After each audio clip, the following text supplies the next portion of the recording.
Hey everybody, welcome back to One Mic, and today I'm here to talk about Season 1, Episode 5 of Apple TV's Pluribus, entitled Got Milk. And look, at this point, I feel like I'm saying the same thing every week. Great episode, amazing execution, unique vibe, but where is this going? You know the phrase, the whole is greater than the sum of its parts? That's basically saying that, a single thing in its totality can hold more value or be of greater value, or we can appreciate it better than the individual components of which it is comprised. Applying that to a TV show, for instance, it's like saying that a season of a show can be better appreciated when looked at, in its entirety as a whole season, rather than, by each individual episode. Like episode 1 was good, episode 3 was bad, episode 4 was decent. Rather than looking at it by each individual episode, looking at the whole project, you can have a greater appreciation than you can from each individual episode to the next. With this show, I feel kind of like the opposites was going on here. Like, I appreciate each individual episode, but after 5 episodes, I still don't know where this is going. The show is planned, apparently, or has a goal of running for 4 seasons. I don't even see the skeleton of a 4-season plan. And that's not to say that there isn't one. It's just that I don't see it yet. Maybe it's user error and it's right there in front of me and I'm not seeing it. But take Game of Thrones, for example. Almost immediately, Game of Thrones establishes that the show is going to be about the fight for who's going to sit the Iron Throne. That's why the series finale reveals who sits the Iron Throne. That's what the show was working toward, and it just took us on an insane journey to get there. What's the big picture goal here? What is the elevator pitch that makes me want to see 4 seasons of this show? Lastly, I want to apologize for the erratic release schedule I've had for this season. I'm going to put out a Future State video shortly. Maybe I might record it right after this one. It's probably going to be the 9th Future State video. But I'm going to talk about some of the reasons for my lack of videos or the erratic release schedule, as well as my plans for the future of the channel. But now that I've gotten that out of the way, let's talk about this episode. And we open with Carol waiting at the hospital after Zoja's medical episode from last week. One thing I like about this show is the consistently unique ways it showcases how the hive mind works. For example, in the hospital, you see these random people who are clearly part of the hive, because everyone is, casually working at the hospital, not just doing odd jobs like janitor or serving boxed milk, but nurses and doctors as well, working on one another. And that makes sense because of the hive mind. Anyone can do any job because everyone is everyone. So, of course, any old random person has the skills to be a surgeon. I also noticed the milk consumption in this episode immediately. And that's not me trying to pat myself on the back for, catching something that I think the show is trying to hide. I don't think the show is trying to hide it at all. I mentioned in my video for episode 4 that Zoja struggled to open that boxed milk. I was meant to notice that, and I did. So when I saw someone else, I think it was a kid in the hospital drinking a boxed milk as well, immediately I'm on high alert. Now, of course, that's not uncommon for, people to have boxed milk in a hospital, but the fact that they prominently showed it to me twice, that's 2 boxed milks drank in front of me, that's gotta mean something. You don't have to show me that. But the episode title also helped make that a little bit more noticeable as well. But then Carol gets a call from one of the other unaffected survivors. She's upset that Carol's True Serum stunt last week made her kid cry, because remember, what happens to the hive-minded people in Carol's immediate proximity also happens to all the hive-minded people around the world. That's why it's a hive mind. And her son probably just randomly he was just watching TV and randomly just started chanting, "Please, Carol." That would have been wild. Can you imagine? That mom probably freaked out. But the logic here surrounding the phone call is another cool example of how the hive mind works without really directly calling attention to it. Because when this woman calls Carol, my immediate thought was, how would that woman get the number to the phone in the hospital that Carol just so happens to be standing near without even knowing that Carol's even in the hospital in the first place? But if any one person has the knowledge of where Carol is, and any one person has the knowledge of the phone number that's near the phone, the phone number to the phone near where Carol is, then everyone has that knowledge. So that woman could ask she could open her door and be like, "Hey, where's Carol at right now? What's the phone number?" to the phone that's closest to her. And anyone in the hive mind can just be like, she's in the hospital, you know, like they'd be able to answer. And I think that's one of the cooler ways the show showcases how the hive mind works. It's creepy, it's fascinating, and it's subtle. So Carol takes a nap at the hospital, and when she wakes up, everyone, including Zoja, is gone. She calls the number, and instead of a person, she gets a pre-recorded message. And it's basically a breakup voicemail. Like it literally is. Like, after everything that's happened, I think we need some space. And she heads to the roof, and she sees all of the traffic leaving the city. And I loved this shot too, by the way. It's like the center where a bunch of freeways would converge, and the center space, the freeways, all the roads, I don't know how a building can look empty, but the buildings look empty. Everything looks empty in the center where the freeways were at, where they converge at.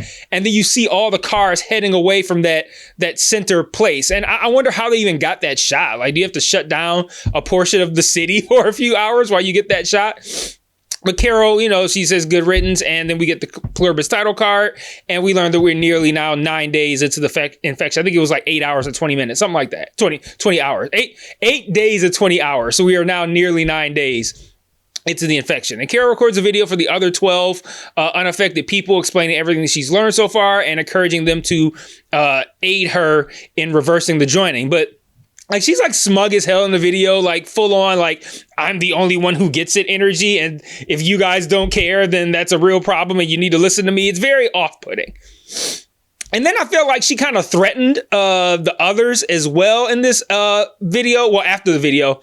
But she says she'll be in a biblically shitty mood if they don't distribute the video to the 12 people, knowing full well what happens to them when she gets upset. And you know, that line is delivered cutely, like it's meant to be funny, but that was a pretty harsh threat. Like, I suppose she could just mean it in a way like, you know, I won't be happy, and I know you want me to be happy. Like, maybe she means it in that sort of way. But to me, it sounded like, you know, I'm capable of killing y'all by yelling at just one of you, right? Like, it sounded very much like a threat. But that's, again, another thing that I love about this show is that it can take this unique dynamic and take something that on the surface make it sound cute, but it's actually a pretty dark threat. Especially for someone who's still grappling with, well, how many millions of people has she already killed? But moving on, she leaves the memory card for the video in an envelope on a rock outside of her house for them to come pick it up. And she leaves her message saying that she's doing it because she knows that they need their space. But then she leaves it out there and she waits out there with it until the drone comes to collect it. And I like the subtlety of this too, because like, she's mad that they need their space and she feels very dumped, which she should. And she's going to out petty them by, you know, I'm going to leave the envelope outside on a rock for you to come get. But then she waits around to see what happens. And like, if you were really on some petty stuff and you're like, I'm just going to leave this out here, y'all can come get it since you need your space, you're going to put it out there, you're going to leave, you're going to go back in the house. But she sat outside and waited, and like, that's not giving the space. And I feel like she did that because she was hoping that a person was going to pull up in a car and come get it. And then maybe she could have it out with that person. She wanted that interaction. But then they out petty her by sending a drone to come pick up the package. Also of note here, she has to listen to this like long pre-recorded message every time she wants to leave a message for them. And she's already had to sit through it twice by this point. We now enter a stretch of the episode is basically Carol being alone and the others being petty in return. Well, not necessarily, but there's an air of pettiness to some of the things that happens. But wolves start creeping around Carol's property. She panics and demands that the lights be turned on, and immediately they do come back. But again, it made me wonder, like, I don't think they could send the wolves necessarily, but like, I don't know. It felt to me like they were trying to force Carol to have to interact with them. She then calls again for trash pickup.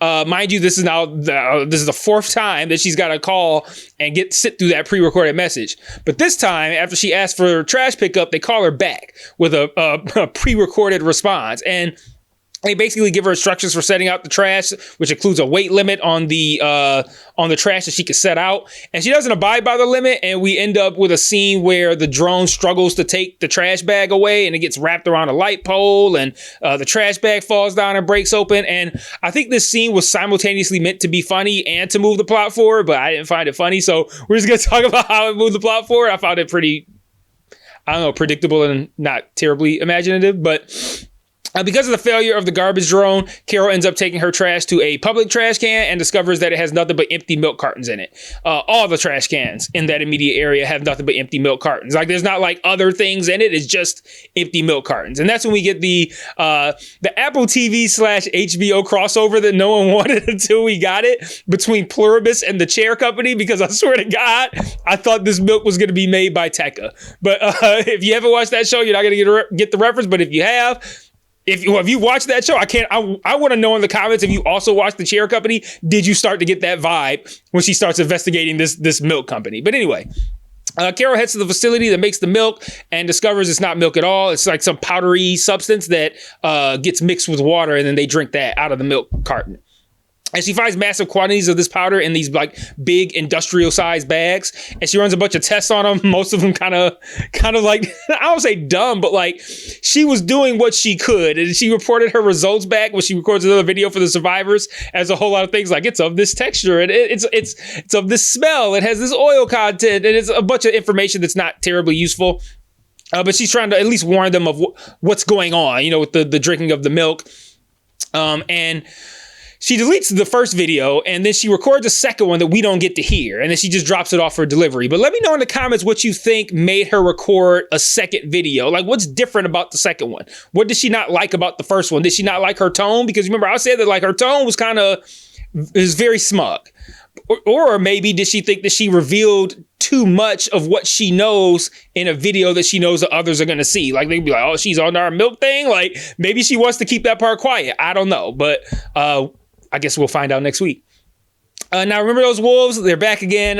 This time they're digging up Helen's grave, which it's pretty I don't know, heavy-handed symbolism here. But Carol jumps in her cop car and charges through her own backyard fence to scare them off. She then spends the entire next day covering Helen's grave with concrete slabs, and she paints a small rock to serve as a headstone, and she breaks down crying when she places it. And it's a strong, wordless moment that says a lot about how she's still grieving. And I also appreciate the time the show spent on this sequence. Like, they could have like just shot through this, but showing us how much time Carol spent on it shows us how much it meant to, shows us how much not just the gesture meant to her, but how much Helen meant to her in a way we didn't need words to it. Her actions showed us how much she cared. Then she has an idea. She finds a barcode on the bag of the powder from the dairy. She scans it at a grocery store, gets an error message, but then she notices a barcode that looks like that one on dog food bags, and the bags look similar as well. She scans one of the dog food bags, finds a manufacturer. It's Agri-Jet, not Tekka. And she goes to the Agri-Jet facility. She breaks in. You really break it in if nobody's working, but nobody works there. But she breaks in. Finds like a heavily sealed, cold room. It's got like it had fruit in there. It was dark, but she sees something that we don't see, and it causes her to gasp in horror. And then they cut to black, and that's the end of the episode. So let me know what you thought in the comments. What you thought she saw in that room. I don't even have a guess, man. Like, but let me know what you think. I can't even form an idea. But again, I think that's part of the reason why I can't even form a guess is because of how little this show has told us about where it's going. I can't even form an idea of what she might have seen because I have no clue where this is going. But this episode continues Pluribus' streak of, being visually engaging, emotionally grounded, bizarrely funny at times. But past the halfway point of, I believe, a 9-episode season, and we're still, I feel like, largely in setup mode. We're learning a lot about Carol. We're experiencing this world through her eyes. But when it comes to actual plot progression, we're inching forward very minimally. And is this about reversing the joining? Is it about control? Is it an allegory for loss or grief or free will or the dangers of AI? No clue. I'm still along for the ride. I enjoy the show, but I feel like no one but me seems to care no one cares that I have no idea where this is going, but I feel like nobody has any idea where this is going, but I'm the only one that cares. But let me know what you thought in the comments. Like the channel, subscribe, share to your social media, join the Discord, join the conversation, and until next time, peace.